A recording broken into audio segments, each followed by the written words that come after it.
Stay tuned till the end of the video to find out how you can get 70% off of NordVPN subscriptions.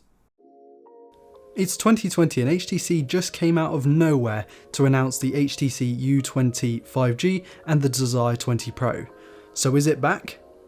Well, the latter of the two devices, the Desire 20 Pro, is a basic budget phone with a decent on paper quad camera and rather middling system on chip. And that only really leaves the other device to be truly impressive. So is the U20 5G a new HTC Flagship? Well, it's a bit of a bold move to bring back the U series. I mean, the last two devices were flagship phones. So can this new device be enough to succeed the U11 and U12 Plus? Last October, HTC's CEO was pretty open talking about the company's near fatal missteps in the smartphone market, promising that HTC would return to the premium space with a device that addresses the criticisms. Rumours started swirling that there was an HTC 5G flagship smartphone on the horizon that could prove that HTC still had a lot of talent left after Google poached most of it back in 2017. Instead, we have a basic mid-range phone paired with some questionable hardware choices. Set to retail at the equivalent of $640 US, the specs, design and target price don't suggest the flagship smartphone that the CEO had teased 8 months ago. We have an uninspired comeback for an already vulnerable brand.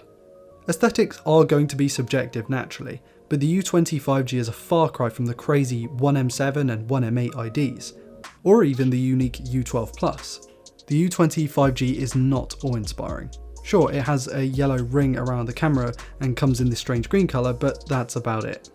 In fact, to my eyes it actually looks quite like the X50 Pro 5G from Realme. It's not exactly the same, but you can kind of see the similarities there. The rear fingerprint scanner, it's cool, it's capacitive. I'm actually a fan of capacitive scanners over in-display ones, but the fact that pretty much every phone has an in-display fingerprint scanner of some kind, and this phone doesn't at the price that it's set to release at, is kind of confusing, and I feel like they should have just gone with the rest of the mainstream. However, we've got a punch hole and some thinnish bezels, so the design isn't completely archaic. And then there are the specs. Snapdragon 765G, 8GB of RAM, 256GB of storage, 5000 mAh battery, and a quad rear camera setup. Not bad. In fact, that's a pretty huge battery and some great base RAM and storage. Also, for what it's worth, the 765G is a good chip. We tested it on the site and compared it to last year's higher end silicon and found that it's pretty much within throwing distance of that and does share a lot of the features and similarities with the 865, which is the latest and greatest chip of this year.